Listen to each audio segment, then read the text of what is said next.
हेल' लोगोफोर बे समाव मोनसे जोबोद गोजोनथाव खौरां नोंथांमोननि सिगाङाव लाबोदों आरो बे जाहैबाय नोंथांमोना नुगोन साहित्य एकाडेमिनिफ्राय साहित्य एकाडेमि एवार्ड जिहेतु जोंना दुलाराय भारतआवनो होबाय थायो दा बेनिनो देग्लाय 2022 मायथाइनि बान्था मोनगिरिफोरनि मुंखौ फोसावबाय आरो बेयाव बड' थुनलाइनि थाखाय सानै गेदेमा बिथांमोना मोनदों। बिथांमोनहा जाहैबाय बर' थुनलाइनि खन्थाइ लिरनायाव सानस्रिनि मदिरा मुंनि खन्थाइ बिजाबनि थाखाय रश्मि चौधुरी बिथाङा मोनदों आरो बेनिफ्राय राव दानस्लायनायाव मोननो हानाय जादों जोंहा काबुलवालानि बेंगलि बिजि बे राव दानस्लायनाय थुनलाइ राजा देबजित बसुमतारी बिथांनि दा बिथाङा मा होनो देग्लाय राव दानस्लायनाय साहित्य एकाडेमि एवार्डखौ मोननो हानाय जाबाय राव दानस्लायनायनि बिथिङाव आरो बेनिफ्राय सानैनिसिमबो कंग्रेचुलेसन बावहरनाय थाबाय नोंथांमोना सावगारि नुदों।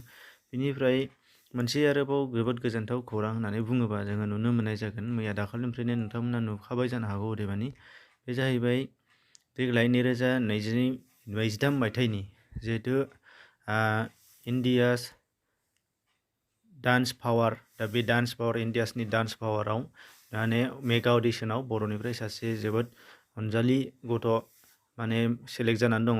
दा बिथाङा गावनो फोरमायना लागोन नोंथांमोना खोनासंबानो जाबाय बिथांखौ जाहाथे सापर्ट खालामो बयबो बेखौ नोंथांमोननि गेजेराव आंनि चेनेलनिफ्राय खावलायहरनाय जाहैबाय नोंथांमोना नायना लानो हानाय जागोन। खुलुमबाय आंनि मुङा रंगिना बर' आं क्लास 5आव फरायो। आं तामुलपुर डिस्ट्रिक्टनि सिङाव थानाय कुसुकाटा गामियाव थायो।